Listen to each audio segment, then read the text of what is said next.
जीवन हमें एक मौका देता है, इसलिए जब भी सही कॉलेज चुनने का समय आए तो सिर्फ मंगलायतन यूनिवर्सिटी आपके बेहतरीन भविष्य और सर्वांगीण विकास के लिए।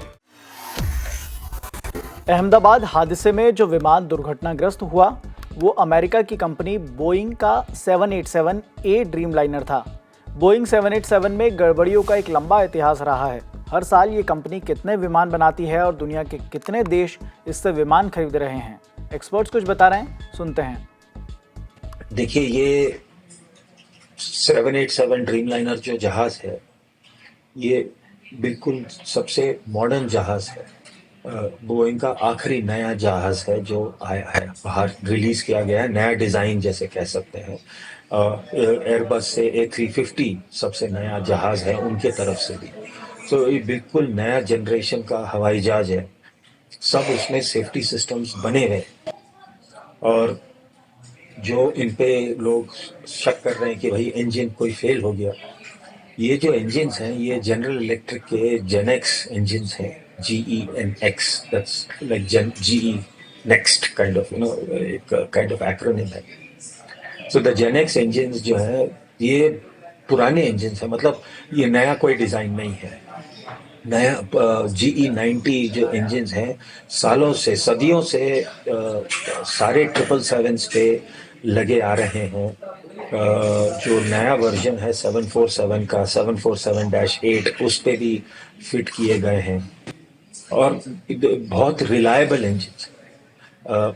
अगर आप देखें, एयर इंडिया जो सैन फ्रांसिस्को से नॉन स्टॉप फ्लाइट उड़ाती है दिल्ली के लिए, बम्बई के लिए, बेंगलोर के लिए, वो 777 यूज करती हैं, और उस पे भी GE90 इंजन फिट किए गए हैं। और अगर आप देखें उसका फ्लाइट पाथ देखें तो नॉर्थ पोल के ऊपर से, और रशिया के जो साइबेरिया रीजन है जहां बहुत कम एयरपोर्ट्स हैं वहां से जाती हैं। और क्योंकि ये इस इंजन के वजह से ये इंजन सर्टिफाई किया गया है कि किसी एयरपोर्ट से 6 घंटे दूर रह सकता है। इतना रिलायबल है लोगों को कि इंजीनियर्स और सारे दुनिया के रेगुलेटर्स और एयरलाइंस, रेगुलेटर्स, मैन्युफैक्चरर्स, सब उनको इतना भरोसा है इस इंजन पे कि वो बोलते हैं कि ये इंजन फेल नहीं होगा, 6 घंटे दूर तक आप रह सकते हो।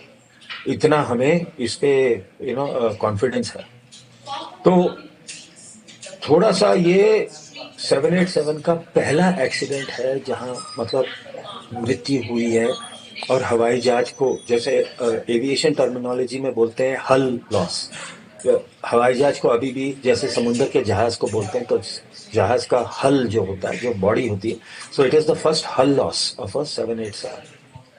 दुनिया की नजर रहेगी इस एक्सीडेंट पे, क्योंकि करीब 1200 787 बिक चुके हैं एयरलाइंस को।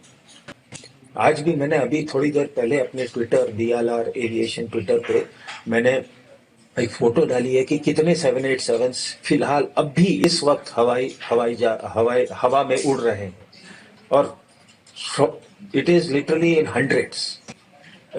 इतने हवाई जहाज सारे दुनिया में उड़ रहे हैं फिलहाल, right now, as of right now. तो ये बहुत रिलायबल एयरक्राफ्ट है।